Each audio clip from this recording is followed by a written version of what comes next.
Hey everyone, it's Bianca here. Hola, mi nombre es Raquel.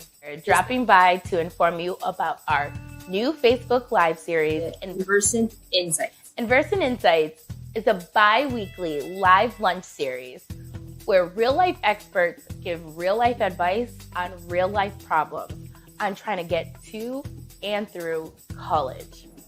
Déjame decirles, Inversant Insights es una serie en vivo cada 2 semanas en donde expertos de la vida real dan consejos de problemas de la vida real sobre cómo ir y terminar la universidad.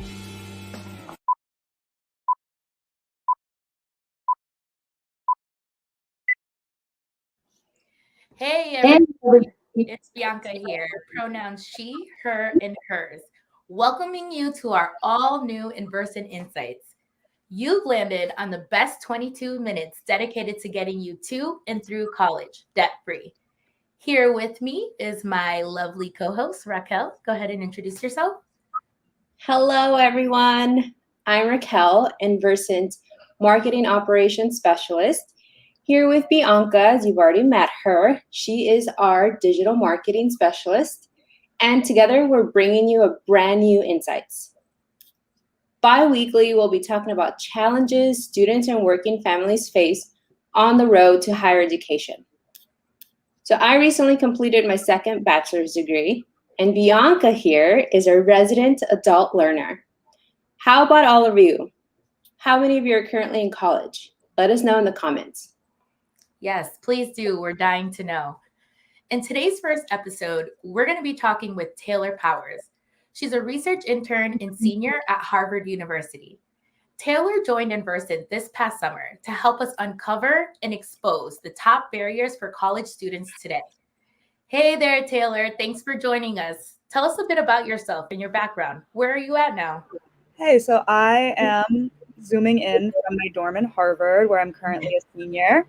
I'm originally from Ohio, and like they said, I worked at Inversant this past summer. In college, I'm studying a joint degree in economics, sociology, and government, and within that, my focus is on education inequality in the United States. So throughout college, I've had the opportunity to really focus in on K through 12 inequality in education, and I had the wonderful opportunity with Inversant last summer to really kind of narrow in on higher education inequality. Ooh, I love that. Your majors sound insane. All right, let's jump right in and talk about why we're here today. Through the model that you created, that we'll talk more about later, you've identified the 5 top barriers for first gen and lower income college students. Let's talk about those barriers. We're going to do like a quick round where I'll list the barrier and then you kind of give us a little explanation about it, okay? All right, so the first barrier is finances. How did you come to this? What do you mean by that? Yeah, so when we're talking about financial barriers, what we're really thinking about is cost of college and the cost of college related additional costs. So with that, we're thinking tuition costs, cost of book, cost of transportation, cost of getting an apartment near your college, all of those compounding factors that make college incredibly expensive for so many families. And particularly, yes, we're thinking at a pure money number with this and kind of the gap between the amount of aid that students are able to get and the amount that they're actually expected to pay for college. Yes, beautiful capitalism rears its head. All right, so barrier number 2, skills. Yeah, so when we think about skills, what we're thinking about is all of the things that you have to do surrounding getting into college and persisting through. Particularly what we like to think about is the college application process. Do you have the financial literacy skills to accurately fill out your FAFSA? Can you fill out the CSS profile? Do you know how to go through your college application? Do you know all of these kind of weird skills that we're not really taught and you're not really expected to know, that then become essential to you being able to access affordable college? So we're really thinking about those kind of hard skills of just filling out these forms and understanding that process. Right, and the access to being able to understand how to fill out these forms. A lot of people are left behind, with gatekeeping and things like that. All right, barrier number 3, social. Yeah, so when we're thinking about kind of social skills, we're definitely not talking about how well can you interact with your peers and your friends. That's not really what we're thinking about. What we're thinking about more generally is, are you able to build social networks of support that help you get through college? As we all know, like we are all either students or recent graduates, college is really hard at a lot of different junctures. And so we think about social skills. We're thinking about, were you able to create a social network with your peers in college that allowed you to get through? Were you able to create a social network with advisors and people who can help you on those ends that really help you when college gets hard and when persistence becomes more difficult, that can help kind of push you through those rough periods? Yeah, that connection is really essential. All right. So number 4, academic. Yeah, so again, academic is similar to financial. We're really thinking kind of these hard skills or hard abilities. So it's really, do you have sufficient literacy and math skills to make it through college classes? And what is the gap kind of between your prior education and what is expected of you at a college level? And how do we bridge those gaps? So when we're thinking academic skills, we're really thinking about your ability to be successful in college level coursework. Right. Yeah. And then also, if you were in high school, if you took any honors classes or any of Absolutely. those kind of things, I had access to that. Yeah, exactly. It's all about kind of access. Did you have access to AP courses? Did you have access to good teachers throughout your K through 12 education? Did you have access to all of this that prepares you for college level academics? Yeah, that keyword is access. Yep. Access, access. So barrier number 5 and our last barrier would be cultural. Can you explain a little bit about that?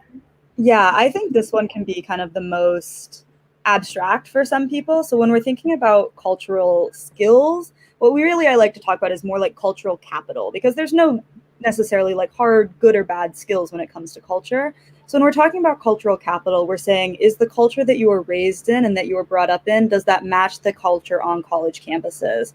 College campuses across the United States are still overwhelmingly white and overwhelmingly upper class, which have their own distinct cultural norms. And the example I like to really give with this one on showing that mismatch is, I like to talk about my roommate she's a first generation college student, grew up low income. And one of the things she talks about is how hard she finds going to office hours. This resource that's really set up so when you're struggling in classes or when you're trying to make connections with a professor, it's set out time that you can do that, but it is not within her cultural norms to feel entitled to her professor's time. And that's been a really consistent theme among a lot of first generation low income students.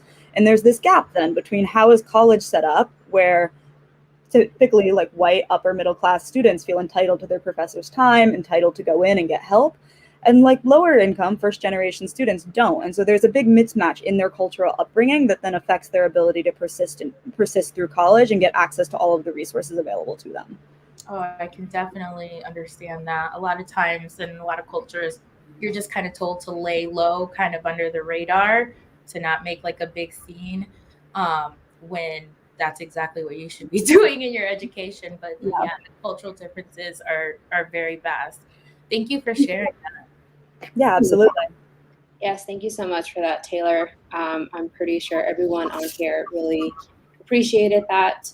But now that we've talked about all of the 5 different barriers and just a little bit about them, can you tell us a little bit more about the research that you did and how you arrived at your findings? Yeah, absolutely. So when we started this research, our big goal, I was working with another woman at Inversant and doing this, and our big goal was really to try to get a comprehensive map of what are all the barriers that first generation low income students face as they're trying to get to and through college, because we hadn't found anything like that so far when we were trying to actually accumulate this research. So how I kind of went about trying to build this out and trying to create kind of this comprehensive ecosystem for that was through a lot of different methods. Part of it was very typical research, going through literature reviews, seeing who had written on it so far. And a lot of it, and I think the more kind of important part of that research, was talking to first generation students and talking to low income students who were going through this process or who recently had, and getting a better idea of, okay, now that we've gone through the literature and this is what they're saying makes it difficult, and these are the barriers and these are the stopping points, let's talk to students and let's talk to the professors that work with them so that we can really get an understanding of, okay, so when you were applying to college, what was the hardest for you? Does it feel in line with what we have listed? Are there pieces that we're missing? How did these things connect for you? And so that became kind of the driving force behind the research, was listening to firsthand accounts of students to get an idea of, how are they navigating this, and what are they finding the most difficult? Because that is honestly what's most important, is what are people finding the most difficult as they move through. And what we ended up building, and what the goal was to really understand, first of all, what are the different steps in the college application process that make getting to and through college hard. So we started differentiating at the middle school level and where you end up going through high school. And then we broke up our research into barriers to application, barriers to enrollment, and then barriers to persistence. And within that, what we were trying to really understand is, how does all those barriers I just talked about, the financial, the skills, the social, the academic, the cultural, how do those reinforce each other and magnify and kind of augment the barriers that students face? So one example that I like to give as a way these interact is that when we think about financial barriers to college, they're obviously extremely high, but we also have a lot of students who they're 18 years old and they're having to fill out these complex financial documents for the first time with relatively low financial literacy rate, which is fine. Like no 18-year-old should be expected to have extremely high financial literacy. But when you don't know how to fill out these forms, and when you don't know how to get the maximum aid that's available to you, it ends up augmenting your financial barriers to college access and to college completion. So that was our big goal, is understanding what are the different steps in the process where students are kind of stopping out or having increased barriers, and then how do all these barriers that we've identified interact with each other as students are moving through their time in college. Definitely. Thank you so much for that. Yeah. The main thing that I just have been thinking about as you've been talking is just my family and all the struggles that they've gone through, and just all of these barriers that all of them have gone through. And then speaking about barriers, thinking about these barriers, finances, skills, social, academic, and cultural, how have they affected you, everyone that's watching? In the comments below, let us know how many of these barriers have affected your journey through college. And I just have to add that when I first talked with Taylor about, she interviewed me about this model and was letting me know about her model. She was asking me about like families I worked with, but it really like affected me. Like she's listing all these barriers, and I'm like, wait a minute, I've been hustling around all these barriers this whole time. And the idea of the college persistence is like a strong one. Like oftentimes people will start school and take out loans and not finish, and then end up with an astronomical amount of debt. So that kind of is like a deterrent from maybe going back to school. But I mean, the model that she created just like was amazing. I was in awe of it. I was amazed. And I also love that you went and talked to actual students and professors, because while some people find that kind of data anecdotal, it's actually really important, because you can't find everything in white papers, right? Exactly. Yeah. So all right. So did we get any answers? Is there anybody dropping answers in our live? Yes. Heidi says it's great to learn about all these experiences and how people have hacked systems. I love the idea of mapping so we don't have to find new hacks all the time. Same. And in an ideal world, these systems would be destroyed and recreated, but until we get there, we need to find these skills to be able to maneuver around them, to kind of overcome these obstacles. First generation student here. Yes, Kevin, so am I. All of the barriers impacted my experience. Same. At least we're keeping it real, right? That is very true. All right, well, thank you so much, Taylor, for joining us today and giving us a little bit of background on the top 5 barriers students are currently facing on the road to higher education today. Yeah, absolutely. Thank you guys so much for having me. Great. Bye-bye. All right.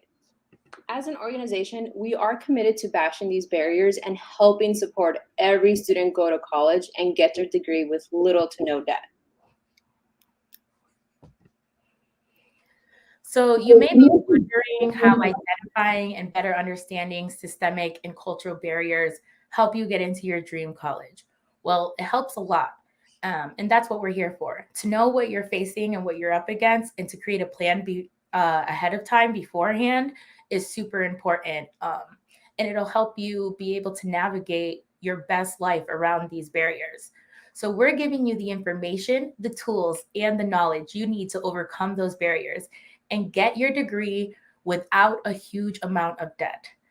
Today's insights just scratch the surface. So, to learn more about the top 5 barriers and solutions, make sure to check out our blog, How to Beat Top College Barriers and Graduate Debt Free. All right, Bianca, guess what? What? Did it. I We know. finished our first insights. How do you feel? Are you sweating as much as I am? I am, but I'm also really excited that we were able to talk about this. Like, I think a lot of times in these kind of shows, or like these kind of information, it's hard to identify because you don't think the people who are talking to you have gone through this.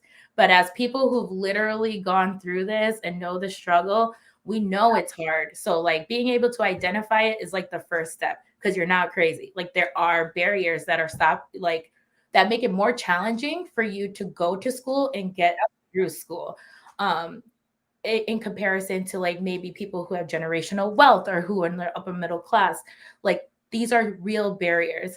So I know for me, being able to navigate, like once I was able to identify them, I was like, okay, let me make a plan, because I know I might come up against this, or I know I might face this. Especially with my FAFSA, being able to fill out my FAFSA, knowing the dates.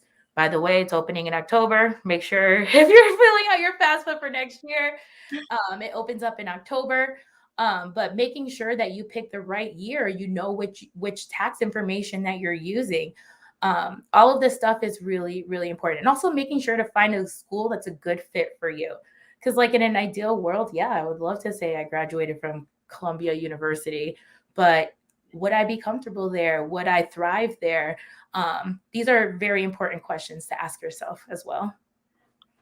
Yeah, and thank you for that, because yeah, like as I mentioned, as we were going through this, I just remembered my experience just coming out of high school. Luckily, I had my older brother who had already gone through all of that, had already learned how to apply for FAFSA, what we needed to do, and he was able to help me out. But not everyone has these resources that maybe you and I had. So Right. This is all important information to know. And I'm just really glad that we were able to have Taylor here and just talk about all of these barriers that students are facing. Totally. I was impressed, man. Like when she first showed me that model, I was talking about it. It's very hard to impress me when we talk about lower income stuff, because it usually sounds kind of bougie and a little like, ah.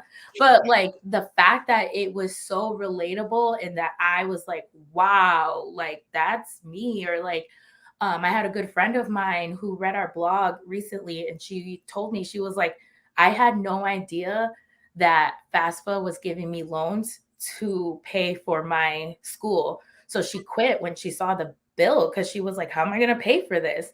Because no guidance counselor told her that.